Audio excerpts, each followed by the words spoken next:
நீதிமொழிகள் 25 படிங்கப்பா. ஏற்ற சமயத்தில் சொன்ன வார்த்தை வெள்ளித்தட்டில் வைக்கப்பட்ட பொற்பழங்களுக்கு சமானம். எங்கேயாவது ஒரு இடத்துல கூடி இருக்கும்போது பேசுகிறாங்க எல்லாரும்னா டக்குன்னு பேசக்கூடாது. டக்குன்னு என்ன பண்ணக்கூடாது? பேசக்கூடாது. உங்கள் டேர்ன் வர வரைக்கும் வெயிட் பண்ணுங்க. ஒரு 20 பேர் 30 பேர் உட்காந்துருக்காங்க, அப்படியே ஆலோசனை கேட்குறாங்க. எல்லோரும் அவங்கவுங்க ஒன்று சொல்லிகிட்டு இருக்காங்க. உங்களுக்கு சரியாக தெரியுது இதுதான் நல்ல யோசனைனாலும் சொல்லாதீங்க. உங்கள்கிட்ட நீங்கள் ஏதாவது சொல்கிறீங்களான்னு கேட்கும்போது அப்போ பேசுங்க. அப்போ தான் நீங்கள் சொல்கிற வார்த்தைக்கு வெயிட்டு. ஏற்ற சமயத்தில் சொல்லப்பட்ட வார்த்தை வெள்ளித்தட்டில் வைக்கப்பட்ட பொற்பழங்களுக்கு சமானம். 15 நீதிமொழிகள் 15:23. மனுஷனுக்கு தன் வாய்மொழியினால் மகிழ்ச்சி உண்டாகும். ஏற்ற காலத்தில் சொன்ன வார்த்தை எவ்வளவு நல்லது. ஏற்ற காலத்தில் சொல்லப்பட்ட வார்த்தை எவ்வளவு நல்லதுன்னு இருக்குது. ஆமேன். நமக்கு எந்த நேரமும் பேசணும்னு அவசியம் கிடையாது.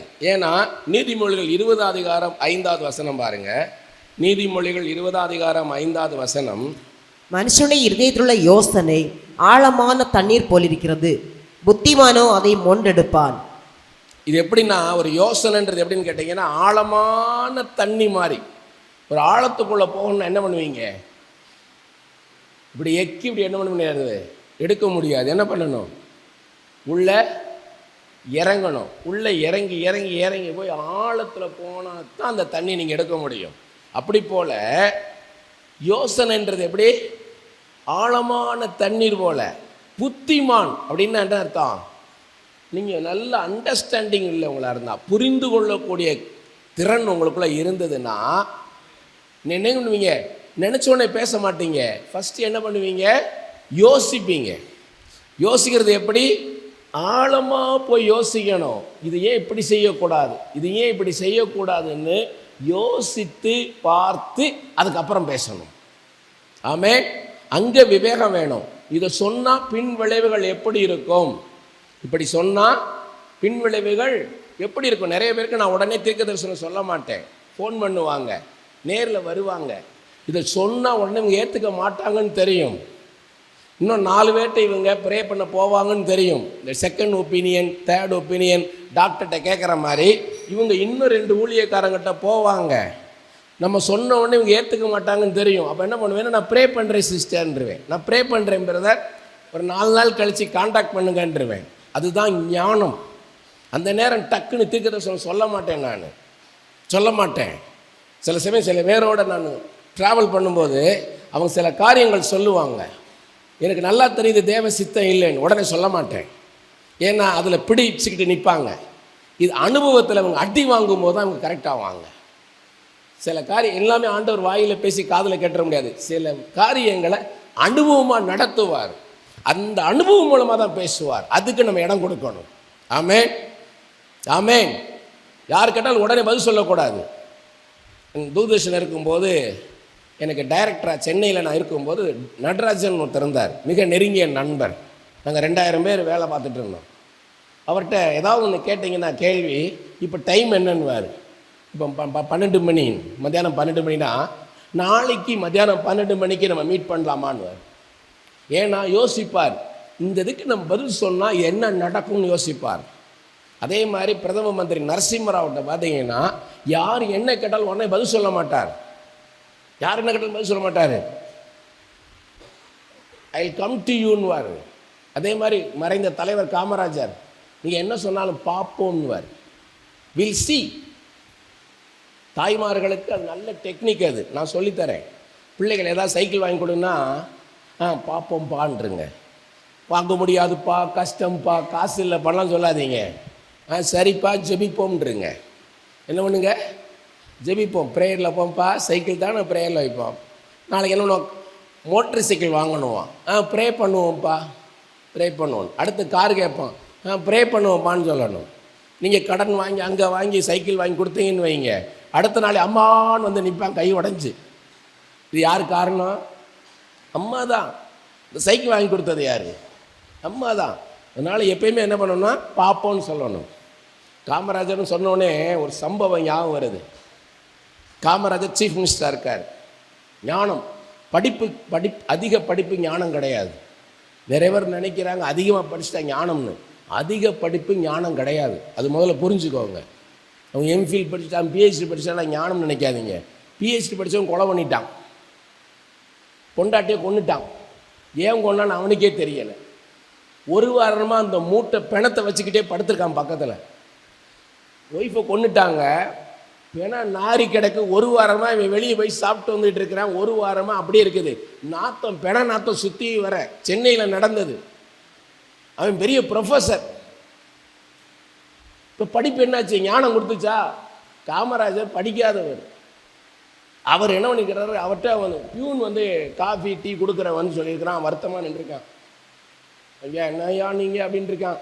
நீங்கள் எல்லாம் முதலமைச்சராக இருந்து என்னையான்னு இருக்கான். என்னையா அவனுக்கு இருக்காரு. நாங்கள்லாம் படிக்காதவங்க, எங்கள் பிள்ளைக்கெல்லாம் எம்பிபிஎஸ் சீட்டு கிடைக்கும் ஐயான்னு இருக்கான். எங்கள் பிள்ளைகள்லாம் டாக்டராக படிக்க வைக்க முடியுமா? நாங்கள்லாம் ஏழைகள் இருக்கான். அவன் போயிட்டான். காமராஜருக்கு மனசு ஓடலையா. உடனே போய் ஐஏஎஸ் ஆஃபீஸர்லாம் கூப்பிட்ருக்காரு. எல்லாம் கூப்பிட்டு இப்போ வந்திருக்கிற அப்ளிகேஷனில் படிக்காதவங்க பெற்றோரை ஒரு 50 பேரை செலக்ட் பண்ணுங்க, கவர்மெண்ட்டே படிக்க வைப்போம்ட்டாரோம். அவங்க உட்காந்து தேடி இருக்காங்க. எப்படி படிக்காத பெற்றோரை எப்படி கண்டுபிடிக்கன்னு தெரியாமல் அப்ளிகேஷனை போட்டு பெரட்டி பார்த்துருக்காங்க காலையிலேருந்து மத்தியானம் வரைக்கும். இவங்களுக்கு எடுக்க தெரியலை. காமராஜர் வந்தாராம். வந்துட்டு நீங்களாம் சாப்பிட்டு வாங்க, நான் உட்காந்துருக்கேன்னு ஆனோம். இவங்க போய் சாப்பிட்டுட்டு ஒரு 1/4 மணி நேரத்தில் வந்திருக்கிறாங்க. 50 அப்ளிகேஷன் எடுத்து வச்சுருந்தாராம். அப்போ அவர்கிட்ட கேட்டாங்களாம், ஐயா இது எப்படியா நீங்கள் எடுத்தீங்கன்னாங்களாம். காமராஜர் சொன்னாராம், அப்ளிகேஷனில் யாரெல்லாம் கை நாட்டு வச்சுருக்காங்களோ அதெல்லாம் எடுத்தேன். பாவம் அந்த 2 அப்புறாணி பாவம் ஜீவன் இல்லாமல் கை தட்டுது. ஏங்க கையை தட்டிதான் கர்த்தருடைய நாமத்தை மகிமைப்படுத்தல குறைஞ்சா போயிடுவீங்க. நான் உங்களுக்கு எப்பயாவது எக்ஸசைஸ் கொடுத்துருக்கேனா? எப்போதான் எக்ஸசைஸ் கொடுக்குறேன்? இல்லை எலும்பு கை ஆட்டு கால் ஆட்டுன்னு சொல்லியிருக்கேனா? இடது கை ஆட்டு, இப்போ வலது கை ஆட்டு, ஆராதனை ஆராதனை, இப்போ இடதுல ஆராதனை ஆராதனை, நல்லா ஜம்ப் பண்ணு, பக்கத்தில் கையை கொடு, இந்த பக்கம் கையை கொடு, அந்த பக்கம் கையை கொடு, இடப்பக்கம் தேடனே வலப்பக்கம் தடனே, இல்லை இங்கே இருக்க அங்கே ஓடு இங்கே ஓடு. என்னைக்கு எக்ஸசைஸ் கொடுத்துருக்கேனா? இன்னைக்காவது எக்ஸசைஸ் கொடுத்துருக்கேனா? கையை தட்டுறது நீங்களாக தட்டணும். ஆண்டவருக்கே மகிமை உண்டாகட்டும் தட்டுறது. பாருங்க ஐயா மட்டும் தட்டுறாரு. வலிச்சிட போது பார்த்து. நிறைய பேர் சிரிக்கிறதுக்கே சிரிக்கணுமான்னு கேட்பாங்க. ஏன்னா சிரிச்சா முத்துக்கள் விழுந்துருமா? இல்லை முத்துக்கள் இருக்கு பாருங்க, அதெல்லாம் விழுந்துருமா? நல்லா தான் கையை தட்டுங்களேங்க.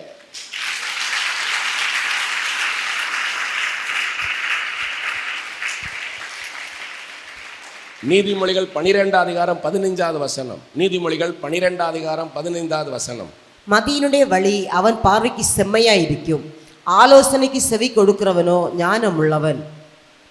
மதியீனன் அவனுக்கு என்ன நாம் செய்கிறதெல்லாம் சரியாக தான் தெரியுமா, ஆனால் ஞானம் உள்ளவன் என்ன பண்ணுவானா, மற்றவங்க ஆலோசனையை கேட்பானா. மற்றவங்க ஆலோசனையை கேட்பானா. இங்கிலீஷ் பைபிள் ரொம்ப அழகாக இருக்குது. The way of a fool seems right to him, but a wise man listens to advice. உங்களுக்கு ஞானம் இருந்ததுன்னா மற்றவங்கள்ட்ட கேட்கணும். எப்பயுமே மற்றவங்கள்ட்ட கேட்குறது நல்லது. அவங்க யோசித்து சொல்லுவாங்க. உங்களுக்காக நீங்கள் யோசிக்காத கோணத்தில் அவங்க யோசிப்பாங்க. ஆமென். நீதிமொழிகள் 13:10 வசனம். 13:10. அகந்தையினால் மாத்திரம் வாது பிறக்கும், ஆலோசனையை கேட்கிறவர்களிடத்திலோ ஞானம் உண்டு. பிரைடு, மேட்டிமை இருக்கிறவங்க என்ன பண்ணுவாங்கன்னு கேட்டீங்கன்னா, எப்பயுமே ஆர்கியூ பண்ணுவாங்க.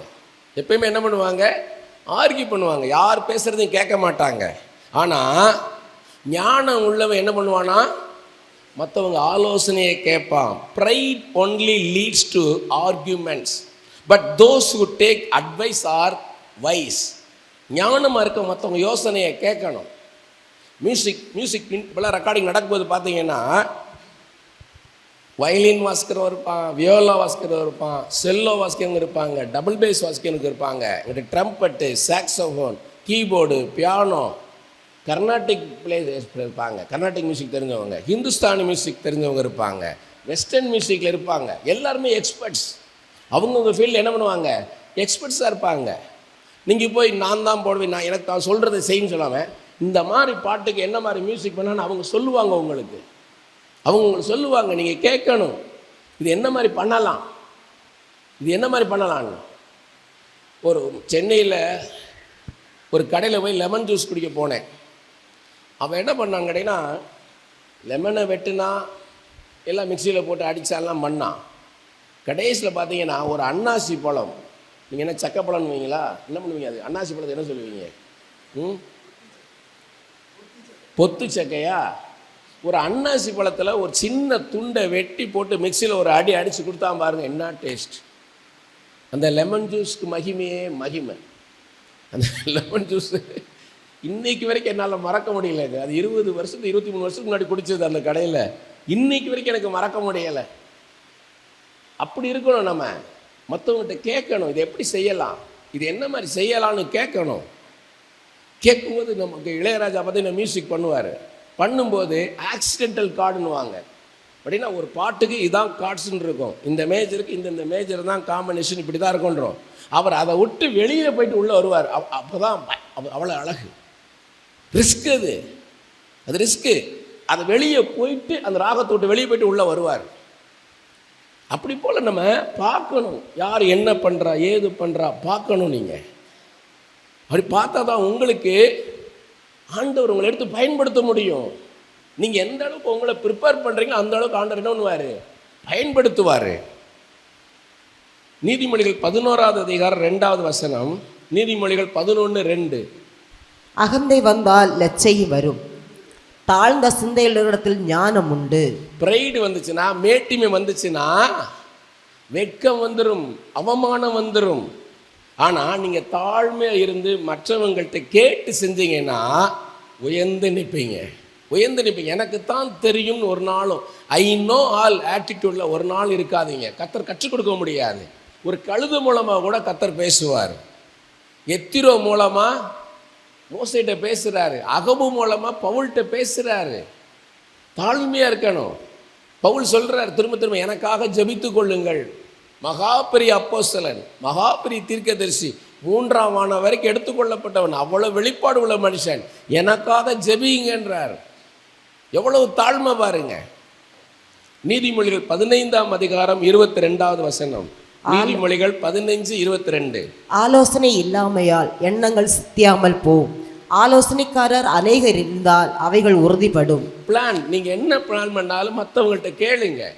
இப்படி செய்யலாமா, இப்படி பண்ணலாமான்னு கேளுங்க. அவங்க சொல்கிற ஆலோசனையை கேளுங்க. தாவீது பாருங்க, அவர் பெரிய ராஜா, அதை காட்டிலும் மேலானது தீர்க்கதரிசி.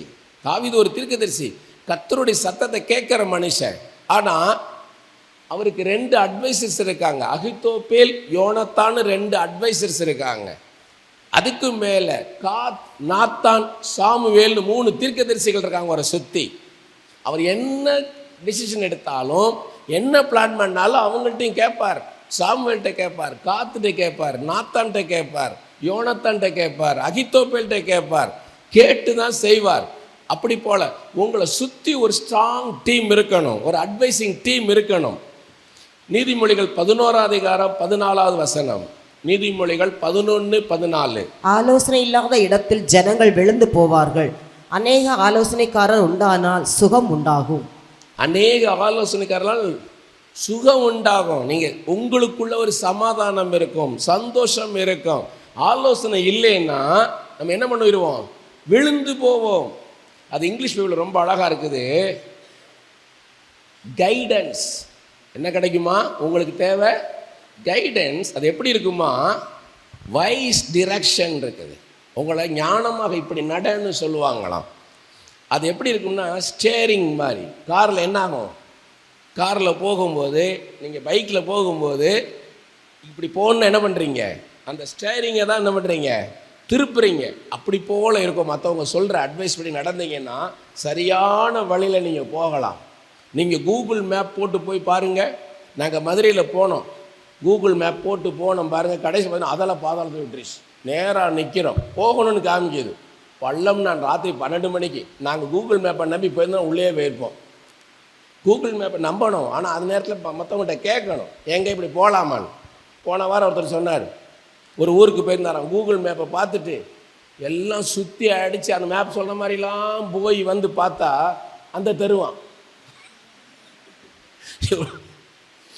என் மனைவி தான் சாட்சி, கூட தான் இருந்தா. ட்ரெயினில் போகும்போது ஒருத்தர் சொன்னார், எல்லாம் போய் பார்த்தா இங்கே இருக்குதான், 4 கிலோமீட்டர் சுற்ற விட்டுருச்சு கூகுள் மேப்பு. இப்படி நடந்து இப்படி போயிருக்கலாம் காரில், இவர் போய் கூகுள் மேப்பில் அப்படி போய் அப்படி சுற்றி கடைசி இப்படி வந்துட்டாங்க. அங்கே நான் சென்னையிலேயே கால் டாக்ஸி புக் பண்ணும்போது எங்கள் வீட்டுக்கு இப்படி வரலாம், அப்படி சுற்றி வரலாம், எல்லாரும் அப்படி போயிடுவான். நாங்கள் ஃபோன் பண்ணி, அப்பா இப்படி வாப்பா இப்படி வாப்பா, அவன் போய் இறங்கி உள்ளே போய் எங்கேயோ போய் ஒன்வேல போய் சுற்றிடுவாங்க. அதனால் நம்ம என்ன பண்ணணும், என்னதான் ஆர்டிஃபிஷியல் இன்டெலிஜென்ஸ் இருந்தாலும், என்னதான் கூகுள் இருந்தாலும், பைபிள் எல்லாத்துக்கும் மேலானது. இயேசு மேலானவர். இதை நம்புங்க, இதை நம்புங்க. அது போட்டு நீங்கள் போட்டிங்கன்னா அது வேறு மாதிரிலாம் உங்களுக்கு தகவல் கொடுக்கும். நீதிமொழிகள் 16:3 உன் செய்கைகளை கர்த்தருக்கு ஒப்புவி, அப்பொழுது உன் யோசனைகள் உறுதிப்படும். Depend on the Lord in whatever you do and your plans will succeed. என்ன செய்தாலும் கர்த்தரை சார்ந்துருங்க. எதை செய்தாலும் என்ன பண்ணுங்க, கர்த்தரை சார்ந்துருங்க. உங்களுடைய சித்தத்தை நான் செய்யணும்ப்பான்னு கேளுங்க, உங்களுடைய சித்தத்தை சொல்லுங்கப்பான்னு கேளுங்க. சித்தத்தை வெளிப்படுத்தலையா, உங்களுடைய சித்தம் இல்லாத நீங்கள் மூடி போடுங்கப்பா, அடைச்சி போடுங்கப்பான்னு ஜெபம் பண்ணுங்க. அப்படி நடக்கும்போது இயேசுவே நீர் என்னோட வரணும், இந்த காரியத்தை நான் செய்ய போகிறேன், நீர் என்னோட வரணும் ஐயான்னு கேளுங்க. நீர் என்னோட வரணும்னு கேளுங்க, சரியான வழியில் உங்களை நடத்துவார். அதை சாலமோன் இன்னும் அழகாக சொல்கிறார் பாருங்க. நீதிமொழிகள் 3:5-7 உன் சுய புத்தியின் மேல் சாயாமல் உன் முழு இருதயத்தோடும் கர்த்தரில் நம்பிக்கையாயிருந்து உன் வழிகளெல்லாம் அவரை நினைத்துக்கொள், அப்பொழுது அவர் உன் பாதைகளை செவ்வைப்படுத்துவார். உன்னை நீ ஞானி என்று எண்ணாதே, கர்த்தருக்கு பயந்து தீமையை விட்டு விலகு. என்ன அழகா சொல்றார் பாருங்க. ஆண்டவரே சார்ந்துருங்க எப்பொழுதும். ஆண்டவரே உங்களுடைய சித்த மாத்திரம் நடக்கட்டும், உங்களுடைய சித்த மாத்திரம் நடக்கட்டும் மட்டும் ஜெபம் பண்ணுங்க. சித்தத்தை வெளிப்படுத்தலையா, பயப்படாதீங்க. இயேசுவே உங்களுடைய சித்த மாத்திரம் வாழ்க்கையில் நடக்கட்டும், சித்தமில்லாத காரியங்களை நீர் மூடி போடுமப்பான்னு கேளுங்க. ஒரு முறை பார்த்தீங்கன்னா கர்த்தர் ரொம்ப நல்லவருங்க, உங்களை பாதாளத்தில் விட்டுற மாட்டார், அழிவுக்கு நேரம் நடத்த மாட்டார். எங்களுக்கு பிடிக்காத, எங்களை வெறுக்கிற ஒரு குடும்பம், என்னையும் என் மனைவி என் மகளை வெறுக்கிற ஒரு குடும்பம், எப்பயுமே எங்களை தாழ்த்தி பேசுகிற குடும்பம், மற்றவங்களை உயர்த்தி எங்களை தாழ்த்தி பேசுகிற குடும்பம், அபிஷேகம் இல்லாத ஒரு குடும்பம், மாம்சத்தில் இருக்க குடும்பம். ஆண்டவர் அவங்கள போய் பாருன்றார். அது வெளியூருக்கு போகணும். நான் சொன்னேன், இந்த மாதிரி ஆண்டவரை பார்க்க சொல்கிறாருங்க. என் மனைவி கேட்குறேன், இது ஆண்டவர் சித்தம்னா நம்ம கிளம்பிடுவோம்டா. என் மகள்கிட்ட லீவு போட்டுருமா, வேலைக்கு லீவு போடுன்னு சொல்லி நாங்கள் எல்லாம் ரெடி ஆகிட்டோம். ரெடி ஆகி கிளம்பலான் போது ஆண்டவர் போக வேண்டான்ட்டார். பார்த்தாருங்க, நாங்கள் போகிறோமா, நான் ஆண்டவரை சித்தத்துக்கு நாங்கள் கீழ்ப்படுகிறோமான்னு பார்த்தாரு. நான் ஆண்டவர்கிட்ட போராடுறேன்னா இல்லை, நான் கீழ்ப்படிஞ்சு எனக்கு பிடிக்கலை, 100க்கு 100 இல்லை, 1000% எனக்கு பிடிக்கலை. எங்களை வெறுக்கிற குடும்பம், எங்களை உதாசீனப்படுத்துகிற குடும்பம், எங்களை தூக்கி இருக்கிற குடும்பம், எங்களை செருப்பு மாதிரி எங்களை ட்ரீட் பண்ணுற குடும்பம், எங்கள் நிம்மதியை இழந்துருவோம், சமாதானத்தை இழந்துருவோம். ஆனால் ஆண்டவர் சொல்கிறார், என் தெய்வம் என் பரம தகப்பன் சொல்கிறாருன்னு சொல்லி நாங்கள் 3 பேரும் ரெடி ஆகிட்டோம். ரெடியாகி கிளம்பலான்னு போது ஆண்டவர் போக வேண்டான்னு. அப்போ தான் என் இயேசு எவ்வளவு மகிமையான தெய்வம், என்னை எவ்வளவு நேசிக்கிறார், நான் அவரை நேசிக்கிறானான்னு பார்த்தாருங்க. செக் பண்ணுறாரு. உங்களை செக் பண்ண தான் செய்வார் ஒழிய உங்களை தூக்கி போட்டுற மாட்டார். யாரும் முன்னாடி உங்களை வெக்கப்பட்டு போக விட மாட்டார். உன் வெக்கத்துக்கு பதிலாக ரெட்டத்தனையான கனத்தை கர்த்தர் தருவார். தவிட்டை தின்னுவானுங்க. உங்களை வெக்கப்படுத்திட்டு போய் பண்ணிக்கு போடுற தவிட்டு கூட கிடைக்காம உங்ககிட்ட வந்து நிற்பானுங்க. எனக்காக ஜெபம் பண்ணுன்னு வந்து நிற்பானுங்க. நோய் வரும், யாராலையும் தீர்க்க முடியாத நோய். அந்த நோய் வந்த உடனே அங்கே ஒருத்தன் சொல்லுவான், ஒரு ஜோசியக்காரன், உன் மனைவிட்டு போய் மன்னிப்பு கேளு, அப்பதான் உனக்கு சுகம் ஆகணுவான். மாந்திரிகம் பேசுங்க, மாந்திரிகம் பேசும். பிசாசுக்கு தெரியும். பல வருஷம் 25 வருஷம், அந்த பக்கம் ஒரு 7 வருஷம், 32 33 வருஷம், 92ன்னு நினைக்கிறேன். 92 91 தெரியாது. அஸ்ஸாமில் சீஃப் மினிஸ்டராக இருந்தார், ஹிட்டேஸ்வர் சைக்கியான். நான் அவரோட கவரேஜுக்கு போவேன் தூர்தர்ஷன்லேருந்து. திடீர்னு ஒரு நாள் அவருடைய பிஏ வந்து, சிஎம் உங்களை கூப்பிடுறாருன்னாரு. சிஎம் கூப்பிடுறாருன்னொன்னே நான் ஆஃபீஸ்லேருந்து போய் தூர்தர்ஷன் போய் கேமராவில் எடுத்துகிட்டு போகணும்னு நினச்சி கிளம்புறேன். வித்தவுட் கேமரா, வித்தவுட் எனிபடி, நீ மாத்திரம்தான், இட்ஸ் அ பர்சனல் விசிட்ன்றார். சரின்னு நான் கிளம்பி போயிட்டேன். 2 நாளைக்கு ட்ரெஸ் மட்டும் எடுத்துக்கொண்டார். நான் ட்ரெஸ் எடுத்துக்கிட்டேன். நான் போகிறேன். அவர் காரில் எடுத்து கூட்டிகிட்டு போகிறாங்க. அவர் எப்பவுமே ஹெலிகாப்டரில் தான் போவார். ஏன்னா டெரரிஸ்ட் லிஸ்ட்டில் இருந்தார், உல்ஃபாவுடைய டெரரிஸ்ட் லிஸ்ட்டில். எங்கேனாலும் பாம்பு வச்சுருவானுங்கன்ட்டு ஹெலிகாப்டரில் தான் போவார். ஆனால் காரில் போகிறாரு. 16 மணி நேரம் நாங்கள் ட்ராவல் பண்ணணும் தொடர்ந்து. இடையில என்னன்னா கலெக்டர், அங்கே டிப்டி கமிஷனர்னு வாங்க, டிசின்னு வாங்க. இங்கே கலெக்டர்ன்றது அஸ்ஸாமில் டிசின்னு வாங்க. ஒவ்வொரு டிஸ்ட்ரிக்ட்லையும் டிசி வீட்டுக்கு போயிட்டு ரெஸ்ட் ரூம்லாம் போயிட்டு அங்கே ஜூஸ் எல்லாம் குடிச்சு திரும்ப ட்ராவல் ஆகும். இப்படியே போய் போய் போய் பார்த்தீங்கன்னா ஒரு காட்டுக்கிட்ட போய் நிற்கிது. ஒரு காடு. நாங்கள் எல்லாம் அப்படி கமாண்டோஸ், இந்த பிளாக் கேட்ஸ் எல்லாம் நிற்கிறாங்க, நாங்கள்லாம் நிற்கிறோம். சிஎம்மோடைய அந்த பிளாக் கேட்ஸ் மட்டும் கமாண்டோஸ் மட்டும் கூட்டிகிட்டு போயிட்டாங்க. அங்கே ஒரு புல்வெளியில் ஒரு ஜமுக்காலை விரித்து அதில் ஒரு சாமியார் உட்காந்துருக்கிறார். இந்த சீஃப் மினிஸ்டர் போய் உட்காந்துட்டாரு. இவங்க 2 பேரும் பேசிக்கிட்டே இருந்தாங்க. நல்லா பேசி முடிச்சு ஒரு டைம் ஆன உடனே திடீர்னு கை காமிச்சார். சிஎம் கை காமிச்சோன்னே இங்கே இருக்க அவருடைய பிஏ ஓடுனார். உடனே அவர் ஏதோ பேசினார். பேசி என்கிட்ட வந்து, சிஎம் உன்னை கூப்பிடுறாருன்னாரு. என்னை கூட்டிகிட்டு போனார். என்னை கூட்டிகிட்டு போய் என்னைய பஹோக்குன்றாங்க. பஹோக்குன்னா அஸ்ஸாமிஸில் உட்காருங்கன்னு மரியாதையை சொல்கிறது. அந்த சாமியார் வந்து பஹோக்குன்னா. நானே அப்போ அந்த சீஃப் மினிஸ்டர் சொல்கிறாரு சாமியார்கிட்ட, இவருக்கு ஹிந்தி தெரியாது, அஸ்ஸாமிஸ் தெரியாது, ஆனால் இங்கிலீஷ் தெரியணுன்னே அந்த சாமியார் இங்கிலீஷில் என்கிட்ட சொல்கிறாரு, இன்னைக்கு இந்த சீஃப் மினிஸ்டர் தன் உடல் சரீரம் வந்து அவருக்கு ஒரு கிட்னி தான், அது உங்கள் தம்பியோடைய கிட்னியில் நிற்கிறார். இந்த சரீர பலவீனத்தோடு இத்தனை மணி நேரம் வந்திருக்கிறது அவருடைய எதிர்காலத்தை குறித்து கேட்க வந்திருக்கிறார். இதே மாதிரி உலகம் முழுக்க உன்னை தேடி வருவாங்கன்னா. இது 92 நடந்தது. பிசாசுக்கு தெரியுங்க நம்மளை குறித்து கர்த்தர் வச்சிருக்கிற தரிசனம். கர்த்தர் வச்சிருக்கிற தரிசனம் நம்மளை என்ன தரிசனம் வச்சிருக்கிறாரு, நம்மளை குறித்து மேலான தரிசனம் வச்சிருப்பாரு கர்த்தர். போராடுறீங்களா? சாத்தான் உங்க மேல போராடுறான்னு அர்த்தம். நீங்க ஒரு பெரிய இடத்துக்கு போக போறீங்கன்னு அர்த்தம். நீங்க வாழ்க்கையில போராடுறீங்கன்னா அதுதான் அடையாளம். கர்த்தர் உங்ககிட்ட நெருங்கி வந்துட்டார். சாத்தான் அதனால உக்கிரமா இறங்கி வர்றான். ஆனா சாத்தானை ஜெயிக்க விட மாட்டார். கர்த்தர் தான் ஜெயிப்பார், உங்களை தூக்கி நிறுத்துவார். நான் என்னைக்குமே சொல்றேன், கர்த்தருடைய நாம மகிமைப்படும்படியா சொல்றேன். பலிபீடத்திலிருந்து சொல்றேன். நான் கர்த்தர் பார்த்துட்டு இருக்கார். இயேசு கிறிஸ்து ஒரு நாள் நான் வரங்களுக்காக ஜெபிச்சது கிடையாது. இனி தீர்க்கதரிசி எடுத்து பயன்படுத்தன்னு கேட்டதே கிடையாது. கர்த்தர் பார்த்துட்டு இருக்கிறார். நான் ஜெபிச்சதே கிடையாதுங்க. 40 நாள் உபவாசம் இருந்து எனக்கு வரங்கள் வேணும் வரங்கள் வேணும் நான் கேட்டதே கிடையாது. இனி ஒரு தீர்க்கதரிசியா பயன்படுத்தணும் கேட்டதே கிடையாது. அவர் கிருபையா இறங்கி வந்து நின்று பேசு சொல்லுன்றார். நான் சொல்றேங்க, அந்த தெய்வம் உங்களோட பேச மாட்டாரு. நான் ஒண்ணுமே இல்லாம இருந்தேன். நீங்களா உங்களை எவ்வளவு தகுதி உள்ளவங்க தெரியுமா? எவ்வளவு பரிசுத்தமான பாத்திரம் தெரியுமா? அசுத்தமான பாத்திரம் என்னை தூக்கிட்டு வந்தார். பாவி பாவி என்னை தூக்கிட்டு வந்தாரு. அதனால அவனை நேசிக்கிறேன். பாவி நல்லவனை நேசிப்பாங்க, பாவியை நேசிப்பாங்களா? அது இயேசு மாட்டினாங்க நேசிப்பார். உங்களை எவ்வளவு அருமையா வச்சிருக்கிறார்.